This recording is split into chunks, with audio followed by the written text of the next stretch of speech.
국민의 실생활에 도움이 되는 알짜 정책만을 소개합니다. KTV 생활엔 정책. 안녕하세요. 아나운서 정민양입니다.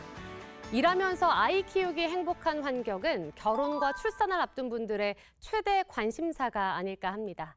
주거 문제를 비롯해서 일, 가정 양립까지 어떤 정책이 마련되고 있는지 알아보겠습니다.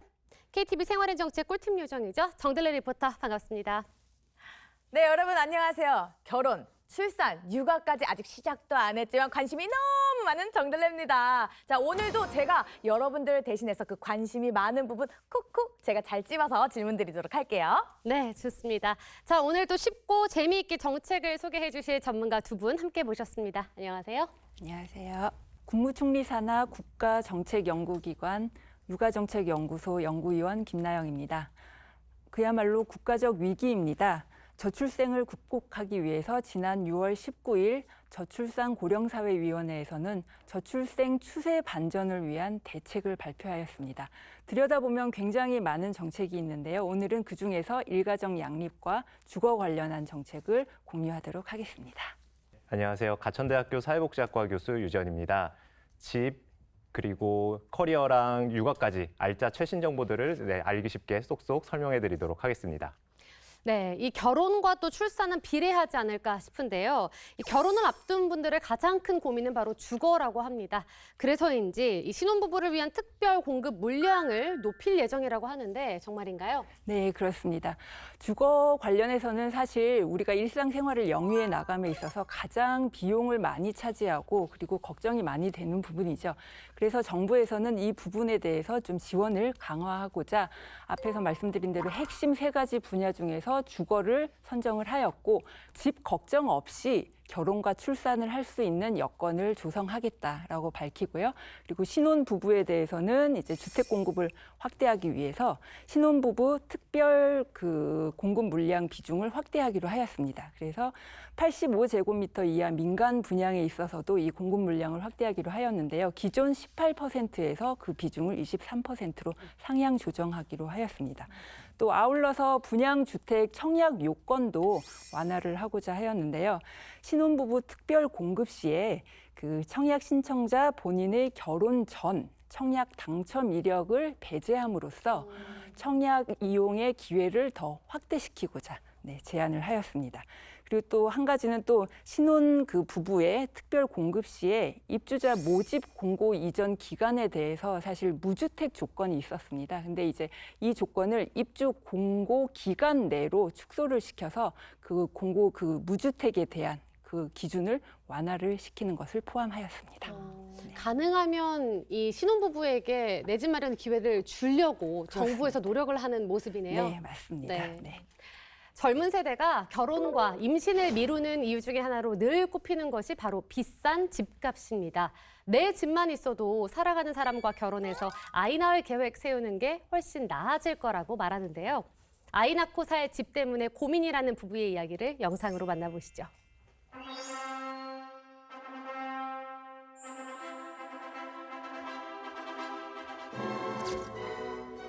세상 행복을 다 가진 듯 밝게 웃는 두 사람. 선남 씨와 선녀 씨는 첫 만남에 서로에게 반해 사랑을 키우고 결혼까지 골인했습니다.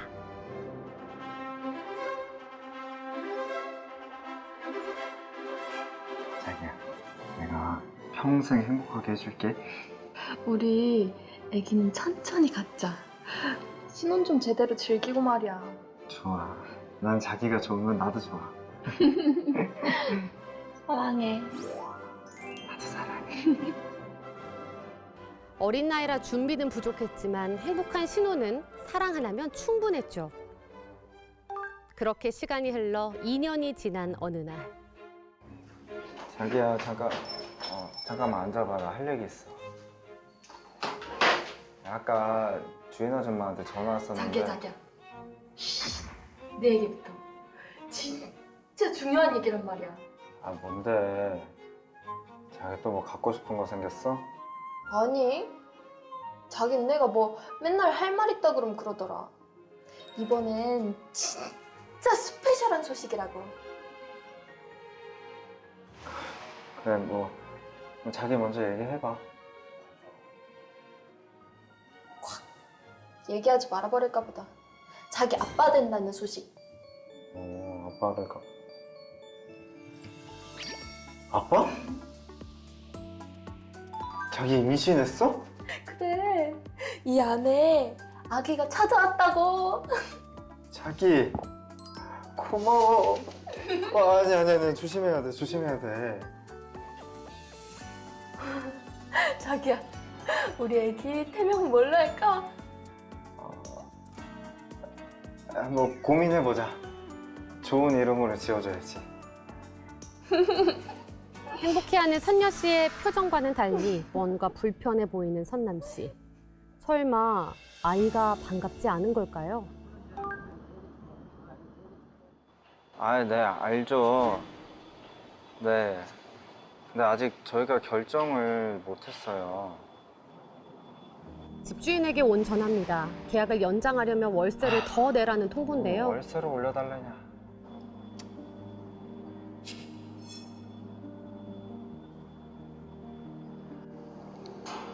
자기야, 우리 애기 태명은 대박이었대. 우리 대박날 복덩이 되라고 말이야. 우리 대박이가 진짜 대박만 가득 몰고 태어나면 좋겠다. 그나저나 어쩌냐. 애기 태어나기 전에 이사를 해야 될 텐데. 모아둔 돈은 없고.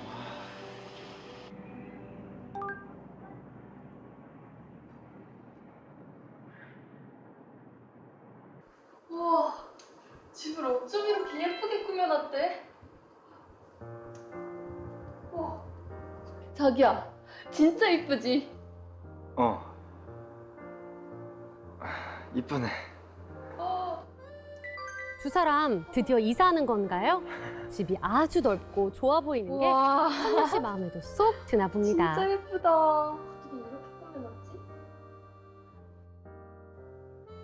예쁜 아이 방까지 가족의 미래 모습을 미리 그려놓은 것 같죠? 아기 방도 꾸미려면 이 정도 평수는 돼야겠지. 좋아하는 아내 모습을 보니 선남 씨의 마음은 더 무겁기만 한데요. 이 집 진짜 좋다. 자기야, 이 집 가격이 얼마랬지? 자기야, 근데 우리 다른 집도 좀 봐야 되지 않을까? 그리고 애기 클 때까지 뭐 이렇게까지 큰 집이 필요하겠어? 뭔 소리야? 애 태어나면 여기저기 이사 다닐 거야? 애초에 딱 맞는 집을 찾아야지. 그 말도 맞는데 우리 다 봤으면 나가서 얘기할까?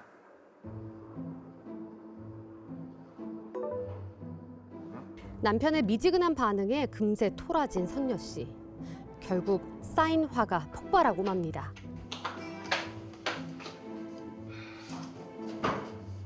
자기야, 대체 어떤 집을 찾겠다는 거야? 이 집은 이래서 싫고 저 집은 저래서 싫고. 아니, 내가 싫다는 게 아니라 우리 형편이 그렇잖아. 지금이야 우리가 맞벌이 하고 있지만 자기 출산하면 휴직도 해야 되는데. 구구절절 남편 말이 맞는 것도 알고 욕심을 내는 것도 알지만 그래도 서운한 건 어쩔 수 없는 걸까요?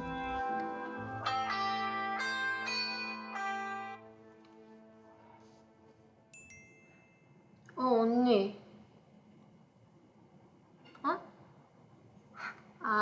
잘 봤는데 잘 보기만 했지 뭐. 우리 형편에 어디 큰 집 욕심낼 땐가. 에이, 언니, 그게 말이 돼? 아니, 월세 3만 원이면 그게 제대로 된 집이겠어? 뭐라고? 내년부터? 언니, 그거 나한테 좀 보내봐봐. 월세가 3만 원이라는 믿기지도 않을 얘기가 사실이었네요.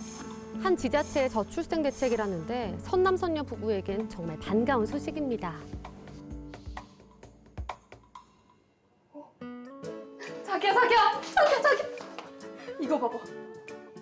진짜 대박이지? 언니가 신혼부부 대상으로 하는 임대주택 1000원주택이 있다고 하더니 그게 진짠가 봐. 아니 이거 내년부터 시작이면 우리 대박이 태어나는 해네? 아이 우리 딸 벌써부터 효녀 노릇하는 거야? 아니, 누가 벌써 딸이래? 우리 효자 대박일 수도 있지. 아이 효자든 효녀든 아주 건강하게만 태어나라. 응? 엄마 아빠가 아주 애타게 기다리고 있으니까. 알았지? 과연 선남선녀 부부는 저출생 대책으로 복덩이 대박이와 함께 살 집을 찾을 수 있을까요? 이 정도면 괜찮겠는데? 태어날 아이를 위해서라도 더 넓고 또 더 좋은 집으로 이사를 원하는 한 부부의 이야기를 만나봤습니다. 실제로 청년들이 이 결혼과 출산을 결심하는 데 걸림돌이 되는 부분이 바로 주거 문제라고요. 네, 그렇습니다. 지난해 저출산고령사회위원회에서 저출산에 대응하기 위해서 가장 필요한 정책 10가지는 무엇일까요를 했을 때 24.2%가량의 청년들이 주거 문제를 꼽아주었습니다. 다시 말해서 안정적인 주거 자체가 저출산 그리고 결혼, 양육하는 데 굉장히 걸림돌이 될 수 있고 가장 중요한 요인이라고 볼 수 있는데요. 결혼은 물론 이 출산, 양육 계획하는 데 있어서 본인의 그런 직장 관련 때문에 주거가 중요하겠지만 또 자녀를 낳게 되면 자녀의 양육 그리고 교육 문제까지도 연결이 돼 있는 부분이기 때문에 주거를 꼽은 게 아닌가 싶습니다. 그리고 또 2019년에 관련 학회지에서 발표한 내용을 보면은 이 주거 비용이 굉장히 중요하다는 걸 알 수 있는데요. 신혼부부께서 이제 주거 비용 준비를 할 때, 결혼을 위해서 준비를 할 때 부부 본인들의 자금으로 이제 주거를 준비할 때보다 부모의 자금이 좀 더 비중이 클 때 본인들이 계획하고 있는 자녀 수가 더 많은 것으로 나타나서 주거 문제가 굉장히 중요한 것으로 볼 수 있고, 다만 우리가 주거 이 정책을 추진할 때 청년들이 만족스러운 일자리 그리고 원하는 일자리, 이 청년 일자리 지원 정책과 병합이 돼서 조화롭게 이루어진다면 이 미래 그 생애 주기를 영위해 나감에 있어서 청년들이 불확실성이 감소되기 때문에 출산 관련한 것들 그리고 양육 관련한 것들에 보다 긍정적인 인식을 갖게 돼서 저출산을 개선하는데 좀 더 큰 도움이 될 것으로 생각을 합니다. 아무래도 주거가 좀 문제가 해결이 돼야 그 이후, 그 다음을 맞습니다. 좀 계획하기가 쉬워질 텐데 충분히 이해가 되네요. 네, 그렇습니다. 지금 네. 또 저 같은 경우에도 제 주변 이제 환경들이 또 다들 결혼하고 출산하고 이런 환경들이 많은데 말씀해 주신 것처럼 부모님께서 도움을 뭐 꼭 주셔야 되는 건 아니지만 도움을 받지 못한다면 사실 지금 나아가는 월세도 금액이 많이 지출이 되지만 아이에 대해서도 지출이 더 배로 상승하기 때문에 아무래도 부담스럽지 않나 싶어요. 그래서 이 영상에 나온 부부도 아무래도 월세 때문에 좀 자녀를 갖기 부담스러워하지 않았을까요? 네, 실제로 연구 결과에서도 이제 주거 불안정성이 아이를 낳는데 이제 망설이게 하는 요인이라는 이제 분석 결과가 있습니다. 이제 부동산학을 이제 전공한 신형석 박사님이 쓰신 논문인데요. 주택 점유 형태가 신혼 부부의 신혼 가구의 출산에 어떤 영향을 미치냐 연구를 했을 때 자가에 거주하는 분들이 월세나 전세처럼 이제 임차해서 사시는 신혼 부부에 비해서 16%포인트나 더 아이들을 더 낳는다고 하고요. 특히 둘째에서는 더 큰 차이가 벌어졌습니다. 이제 신혼부부 중에서도 이제 자가에 사시는 분들이 그렇지 않은 분들에 비해서 거의 21%포인트나 아이들을 더 낳는 걸로 나왔거든요. 그러니까 우리가 아이를 낳는 건 일생에 한 번이나 두 번밖에 하지 않는 정말 큰 결정이잖아요. 근데 거기에서 16에서 21% 차이라는 거는 정말 크기 때문에 주거가 그만큼 출산에 있어서 중요한 요인이라는 것을 알 수 있습니다. 네. 자, 그렇다면 이 저출생 대책과 관련해서 주거 부분에 있어서는 어떤 대책을 발표했나요? 주거 관련해서는 크게 공급, 금융, 청약, 세금 이렇게 나눠서 볼 수가 있을 것 같습니다. 첫째로 이제 공급 측면에서 보면 신생아 우선 공급 확대랑 그리고 신규 택지도 앞으로 점점 발굴을 많이 한다고 하고요. 그리고 신혼부부 특별 공급이 있었는데 여기에서 이제 물량이나 그 비중도 앞으로 계속 확대한다고 합니다. 그리고 이제 두 번째 금융 부분인데요. 금융 부분에서는 2025년 이후에는 이제 신생아 특례 대출에서 부부의 이제 합산 소득을 최대 2억 5천만 원까지 인정을 한다는 거고요. 그리고 더 낮은 금리로 신혼부부에게 이제 대출을 할 수 있도록 해준다고 합니다. 그리고 이제 세 번째 청약 영역에서는 신혼부부랑 이제 출산 가구의 특공 기회를 그전에는 결혼 전에 한 것들을 이제 한번 받았던 분들도 계실 건데요. 그 이력을 이제 배제해서 결혼 이후에 다시 기회를 가질 수 있도록 해준다고 합니다. 마지막 세금 영역인데요. 결혼 특별세액 공제를 이제 신설하기도 하고요. 그리고 양도소득세랑 종합부동산세에서 1주택 간주 기간을 최대 10년까지 인정해준다고 합니다. 그래서 이것만으로 해결은 되지 않겠지만 기존에 비해서 주택 관련된 정책들이 훨씬 더 늘어난 상황입니다. 아무래도 주택, 사실 우리가 어렸을 때부터 내 집 마련은 남의 일인가 이렇게 고민을 많이 했던 것 같은데요. 이 영상에서 보면 아까 이제 잠깐 나왔지만 월세가 1,000원이라는, 뭐 월세가 3만 원이다 뭐 이런 글도 봤는데 저는 이게 가능한 일인가 좀 싶기도 하고요. 그리고 세금에서 신설된 이 결혼 특별 세액공제라는 건 자세히 어떤 건지 좀 알려주세요. 네, 아마 보고 놀라셨을 것 같은데요. 실제로 최근에 1,000원 주택, 10,000원 주택, 그리고 반값 전세라는 정책들이 여러 지자체에서 나오고 있습니다. 네, 예를 들어서 전남에 있는 화순군이라든지 아니면 그 외에도 고흥, 보성, 진도, 신안군 이제 지자체는 앞으로 계속 확대가 될 것으로 보이고요. 한 달 동안 머무는 그 비용이 10,000원밖에 안 되도록 한 달에 10,000원이라고 해서 이제 10,000원 주택 아니면 10,000원 임대 주택이라고 해서 공급을 한다고 합니다. 이런 것들을 이제 강원도 태백시에서도 적용을 하고요. 서울에서도 우리가 이제 둔촌주공으로 알고 있는 이름이 정확하게는 이제 올림픽파크 포레온이죠. 근데 여기에서도 신혼부부를 위해서 300호를 공급을 하는데 시중에 주변에 있는 아파트에 비해서 한 절반 정도 되지 않는 비용으로 전세를 할 수 있도록 해준다고 합니다. 네, 그리고 좀 전에 말씀해 주셨던 것처럼 결혼특별세액공제라는 제도가 이제 새로 만들어지게 되는데요. 조금 소개를 해드리면 네. 연말에 자기가 냈던 세금에서 다시 환급받을 수 있도록 하는 거고요. 이제 근로소득자 같은 경우는 연초에 연말정산에 신청을 하면 받을 수가 있고요. 그리고 자영업자 같은 분들은 5월에 종합소득세를 신고하시면 됩니다. 그렇군요. 자, 출산을 한 부부에게도 세액공제를 더 준다고 하는데요. 이 부분에 대해서 설명 부탁드릴게요. 네, 기존 선행 연구에 따르면 출산 경험이 있는 가구일수록, 즉 유자녀 가구일수록 추가 출산 의향이 높게 나타납니다. 그렇기 때문에 다자녀 가구에 대한 여러 가지 지원들이 굉장히 중요하겠죠. 그래서 그 중에 하나인 이제 다자녀 가구에 대한 세액공제 이 부분을 꼽을 수 있겠는데요. 네. 자녀가 많을수록 말 그대로 세액공제 혜택을 더 늘리기로 한 정책입니다. 자녀 세액공제는 현재 만 8세 이상 그리고 20세 이하 자녀를 둔 가구에 적용되는 정책인데요. 현재로는 첫째는 연 15만 원, 둘째는 20만 원, 그리고 셋째 이상은 30만 원의 세금 공제를 해주는 제도인데 이 부분을 이제 세법을 개정을 해서 첫째는 연 25만 원, 그리고 둘째는 30만 원, 셋째 이상은 40만 원의 공제로 이제 10만 원씩 높여주는 것으로 지금 제안을 하였습니다. 그렇게 되면 이제 두 자녀 가구 같은 경우는 세액공제가 55만 원으로 기존보다 20만 원 늘어나게 되고 세 자녀 이상 가구는 현행보다 30만 원 많은 95만 원의 혜택을 볼 수 있게 되는 겁니다. 네, 자녀가 더 많을수록 세액공제 혜택이 더 커지는 그렇습니다. 거군요. 네. 네, 이 자녀가 많을수록 세액공제 혜택을 해주는 것도 좋지만 무엇보다도 회사에서 육아휴직을 마음 편하게 해주는 것이 정말 중요하다고 생각을 하는데요. 어떤가요? 네, 맞습니다. 여러분 만약에 아빠도 육아휴직을 마음껏 쓸 수 있고 그리고 또 양육하는데도 정말 마음껏 도와줄 수 있는 그런 회사가 있다면 우리 정민양 아나운서는 어떨까요? 든든할 것 같아요. 든든할 것 네. 같아요. 제가 그 든든하고 따뜻한 회사에 다녀왔는데요. 여러분도 함께 가보실까요?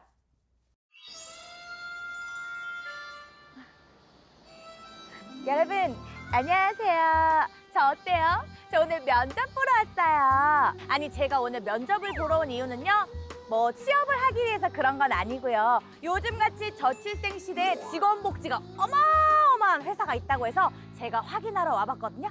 네, 가봐. 함께 가보시죠. 출근 시간에 텅 빈 사무실을 보고 제대로 온 건가 싶었는데요. 저기요, 아무도 안 계세요. 드디어 나타난 김진환 서퍼님. 아니 지각하고도 너무 당당한 거 아닌가요? 아니 근데 왜 저를 기다리게 하시고 왜 이렇게 늦게 오셨어요? 제가 아침마다 아이 등교를 시키고 회사에 출근을 하거든요. 그래도 괜찮은 거죠? 그럼요. 저희가 저희가 시차 출퇴근제를 하고 있어서 7시에서 10시 사이에 출근을 하면 되거든요. 그래서 전혀 문제가 없습니다. 제가 이제 육아 참여에 조금 더 적극적으로 가담을 하다 보니까 아이와 굉장히 많이 친해졌어요. 네. 그리고 아이가 이제 뒤에 돌아봤을 때 엄마만 있지 않고 엄마, 아빠가 다 있으니까 훨씬 더 좋아하고 그리고 훨씬 더 행복해하는 모습을 볼 수 있어서 저 또한 행복함을 많이 느낍니다. 그래도 제대로 확인은 해봐야겠죠? 근데요, 제가 막상 합격되고 나서 이거 막상 회사에 출근했는데 해준다고 했던 복지들은 하나도 안 해주고 그런 빈강정 회사도 많거든요. 제가 직접 직원분들께 확인해 보도록 할게요. 언더커. 서퍼님 안녕하세요. 안녕하세요. 제가 알기로는 지금 결혼을 앞두신 서퍼님이 계시다고 들었는데 누구예요? 저예요. 그럼 결혼을 하게 되면 이제 회사에서 또 복지를 해주는 시스템이 굉장히 많다고 들었어요. 네, 혹시 많아요. 그 중에서 어떤 게 가장 마음에 드세요? 웨딩 가지원이라는 게 저희 회사에 있어요. 많이 부러워하죠. 요즘에는 결혼을 좀 피하는 추세이기도 하고 아기 갖기에도 너무 힘든 환경이다 보니까 결혼 자체만으로도 이제 꺼리고 있는데 저희 회사는 그런 육아나 이런 게 너무 잘 지원이 되어 있어서 사실 많이 부러워해요. 아니 이성기 서버님, congratulation. 아니 이 회사는 결혼을 해도 남성분들 역시 뭐 출산이나 육아에 대한 복지 혜택을 받을 수 있다고 했는데 네. 알고 계셨어요? 네, 알고 있습니다. 어떤 복지 혜택이 있는 거죠? 일단 태아 검진 휴가를 받아서 검진할 때 같이 가서 좀 상태를 볼 수 있는 조건을 제공해주고 계시고요. 그리고 출산했을 때 10일 정도 유급 휴가가 나오는 걸로 알고 있습니다. 요즘 좀 애 낳아서 기르기 힘들고 좀 어려운 부분들이 많은데 예비 와이프한테 좀 자랑스럽게 얘기를 해서 애를 가지자고 말을 할 수 있는 조건이 갖춰진 것 같습니다. 그런데 사무실에 빈자리 하나가 유독 눈에 띄더라고요. 옆에 계신 분은 아직 출근 안 하신 거예요? 아니요, 육아휴직 중입니다. 3개월 정도 됐고요. 이 동료는 아마 올해 말이나 내년 초 정도에 복귀를 할 것 같아요. 와, 아니 근데 네. 이게 출근 안 하시면 그럼 이분이 하시던 일은 누가 해요? 제가 하고 있습니다. 저희 회사는 좀 다른 회사랑 다르게 육아휴직이 들어간 동료의 인건비가 어쨌거나 세이브되니까 이거를 이제 대무를 하는 동료에게 보상해주는 정책을 좀 운영을 하고 있거든요. 팁을 어느 정도 받은 건가요? 예민한 질문. 그거는 가정의 평화를 위해서 좀 비밀로 좀 해드리겠습니다. 잠깐! 이기성 서퍼님 대체 업무까지 맡으셨다면서 신성한 근무 시간에 뭐 하시는 거죠? 꽁냥꽁냥 하는 두 분! 제가 현장을 딱 잡았는데요. 잠깐만요. 지금 두 분 딱 걸렸어요. 지금 하라는 일은 안 하고 지금 두 분 뭐 하시는 거예요, 지금? 저희가 사내부부거든요. 부럽게도 두 분이 사내 결혼한 부부였어요. 사내 부부의 장점과 단점이 있을 것 같아요. 어떤 게 좀 좋고 어떤 게 좀 안 좋을까요? 일단 장점은 회사에 복지 혜택이 많고 좀 좋을수록 이중으로 둘 다 이렇게 좀 누릴 수 있다는 게 있을 것 같고요. 단점이 이제 딴 주머니로 못 찾아. 그냥 제가 주는 용돈만 받아가지고 살고 있습니다. 혹시 인센티브 받는 거 알고 계세요? 서퍼님, 지켜주지 못해 미안해요. 실제 가족인 두 분 못지않게 구성원분들이 정말 단란한 가족 같은 분위기였는데요.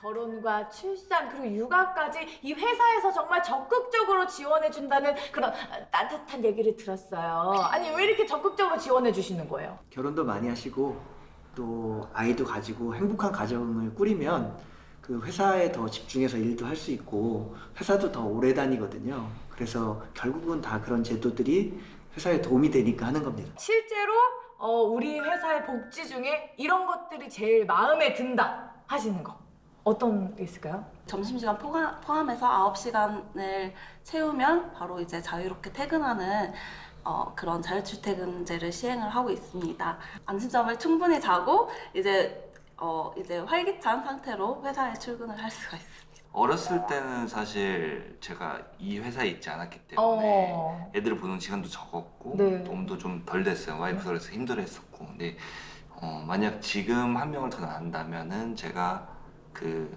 새로운 친구를 위해서 또 와이프를 위해서 더 도움도 줄 수 있고. 너무 좋은 복지 혜택이 있으니 아이를 한 명 더 도전해보고 싶다라는 말씀이시죠? 네, 맞습니다. 아, 육아기에 매월 일정 금액을 드리는데 첫째일 때 비해서 둘째는 2배를 더 드리고 있고요.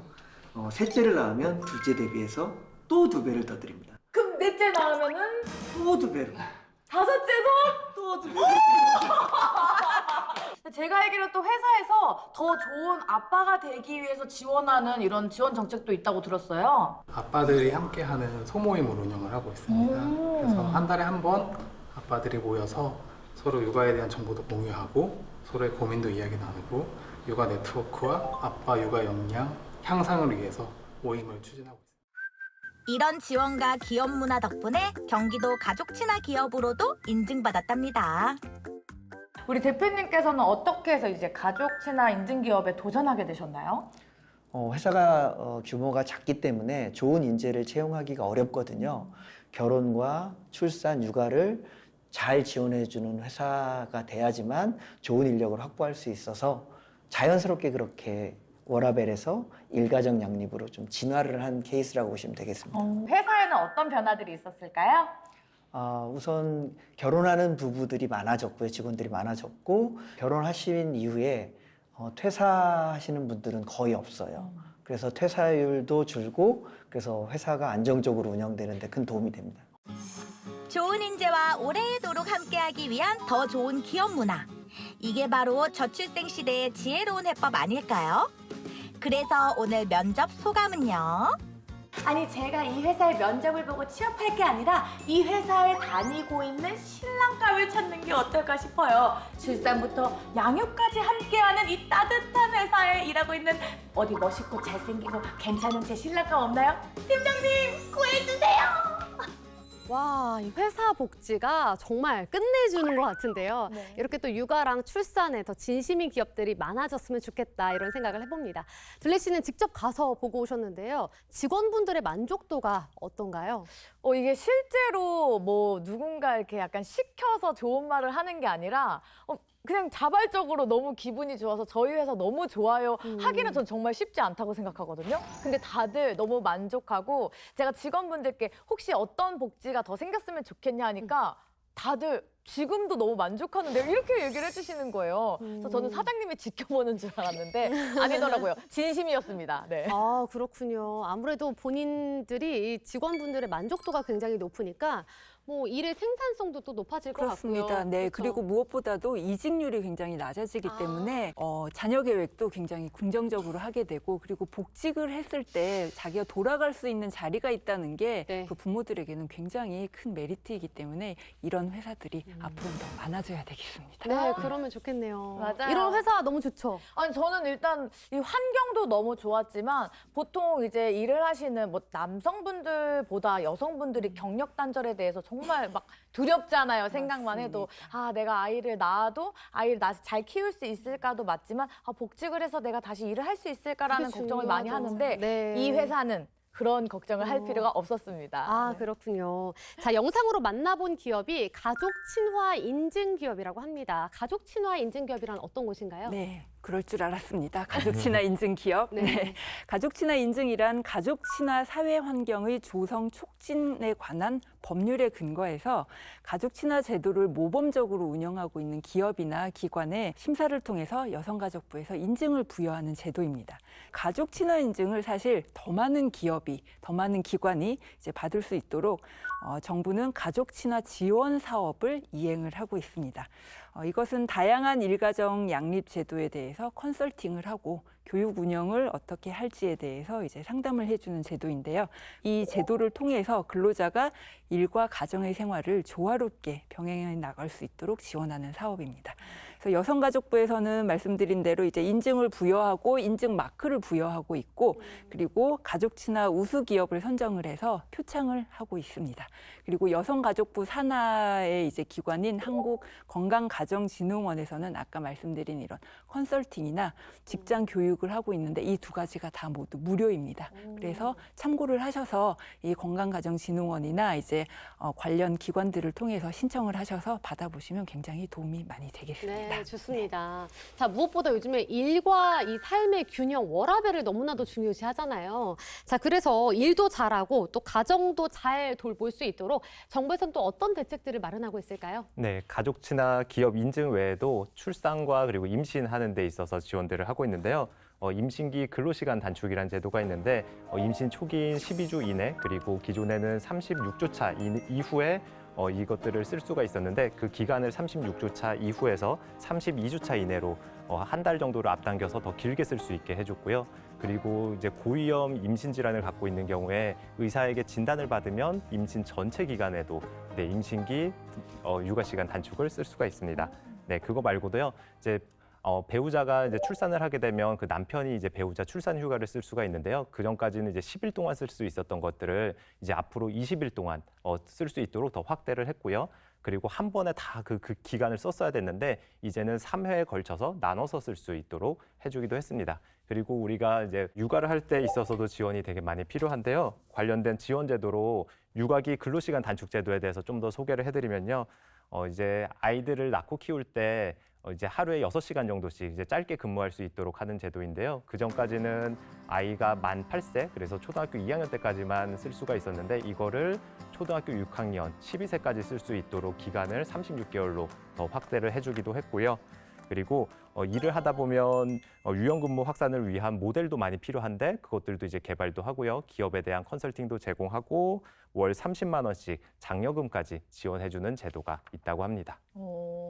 근데 제가 물론 현장에도 있었지만 우리 사장님께서도 매우 만족한다고 하시고 생산성도 높다고 하셨지만 일을 좀 대신해야 된다거나 이런 위험 부담은 없을까요? 네, 그래서 정부에서 이 사업주 분들에게도 좀 지원을 대폭 강화하는 정책들을 제안하고 있습니다. 육아휴직을 직원이 가게 되면은 대체 인력을 구하게 되잖아요. 그래서 대체 인력을 구할 때 그 지원금을 이제 지원 대상을 출산 휴가 그리고 육아기 근로시간 단축이었던 것을 육아휴직에까지 확대를 하고 그 금액 자체도 확대를 합니다. 월 80만 원에서 120만 원으로. 이 부분이 이제 증액되는 부분이 금전적으로 있고요. 그리고 이제 중소기업 많이 어렵죠. 중소기업 같은 경우는 배우자 출산휴가 급여를 지급하는 기간을 5일에서 20일로 정말 대폭 확대를 하기로 하였습니다. 그리고 또 계속 말씀드리고 있는 육아기 근로시간 단축. 이 부분 이제 업무를 다른 이제 직원이 부담을 해야 될 경우가 발생을 합니다. 그럴 경우에 동료에게 보상을 지급하는 사업주에게 월 20만 원씩도 금액을 또 지급을 해드립니다. 또 이런 금액뿐만 아니라 어린이집 설치를 좀 확대하고자 정부에서는 상생형 직장 어린이집을 운영하게 되면 그 운영비를 지원하는 제안도 지금 포함하고 있습니다. 아, 그렇군요. 자, 육아휴직은 많이들 알고 계실 텐데요. 조금 더 편리하게 제도를 개선했다고 하는데 어떻게 달라지나요? 네, 이게 좋은 제도이긴 하지만 막상 사용하려고 했을 때 좀 불편함이 있었거든요. 네. 그런 것들을 이번에 이제 개선을 한다고 합니다. 예를 들어서 연 1회 2주 단위로 이제 단기 육아휴직을 사용할 수 있게 됐고요. 그리고 육아휴직을 하게 되면 이제 육아휴직 급여를 받게 됐는데 그 전에는 월 150만 원까지가 상한액이었다면 그거를 250만 원으로 더 상향 조정할 예정이라고 하고요. 그리고 복직하고 나서 6개월 후에 25% 정도 되는 금액을 한 번에 받는 사후 지급금이라는 게 있었는데요. 그 제도를 앞으로 없앤다고 합니다. 그러니까 육아휴직 동안에 더 많은 돈을 받을 수가 있는 거겠죠. 그리고 직장에서 이제 신청을 해야 될 거잖아요. 그리고 나서 막상 이제 결제가 날 때까지 좀 오래 걸릴 수도 있거든요. 근데 네. 그 기간이 너무 오래 걸리면 또 신청하는 분들 입장에서 불편할 수도 있는데 그 기간이 일정 기간이 지나면 신청한 그대로 그냥 승인이 자동으로 될 수 있도록 한다고도 합니다. 확실히 육아휴직을 쓰는 것도 조금 더 편리하게 쓸 수 있고 또 더 많은 혜택이 이루어질 뿐만 아니라 아이를 낳고 나서도 더 많은 혜택들이 주어진다라는 것을 함께 볼 수 있었습니다. 여러분은 지금 저출생 대책과 관련해서 KTV 생활엔 정책을 시청하고 계십니다. 이어서 한방정리 함께 보시죠.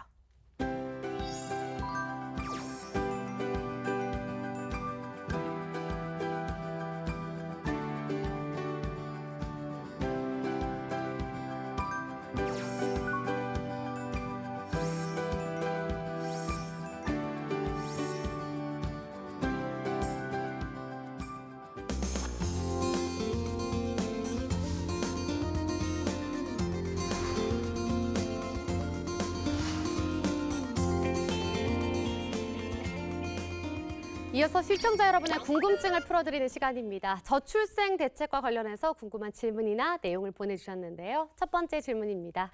저희 부부는 출산 대신 입양을 선택해 현재 행복한 가정을 이루고 있습니다. 5개월 된 아이가 더 크기 전에 좀 더 넓은 집으로 이사를 갈 생각을 하고 있는데요. 저희처럼 출산이 아닌 경우는 출산 가구 혜택을 받기 어렵다고 하는데 정말 그런가요? 라고 질문 주셨습니다.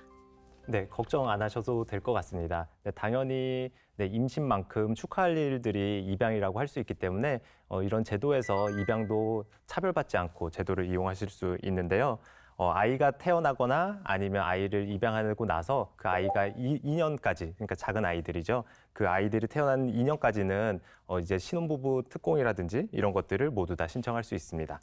특히 공공주택 신생아 특별공급은 연간 앞으로 분양을 3만 채 그리고 임대를 1만 채 더 한다고 하고요. 그리고 민영주택 신생아 우상공급도 매년 1만 채씩 앞으로 공급된다고 하니까 네, 앞으로 입양을 하신 분들도 걱정하지 않고 신청하시면 되겠습니다. 네. 최근 일부 시중은행에서 저출산해법과 직원복지 일환으로 육아퇴직 제도를 도입했다고 합니다. 육아를 위해 퇴직했다가 출산, 육아휴직 5년을 다 쓰면 다시 복직할 땐 신규 경력 직원으로 재채용하는 방식이라고 하는데요. 육아 후에 돌아갈 일터가 있다면 출산과 양육을 긍정적으로 볼 수 있을 거라 생각이 됩니다.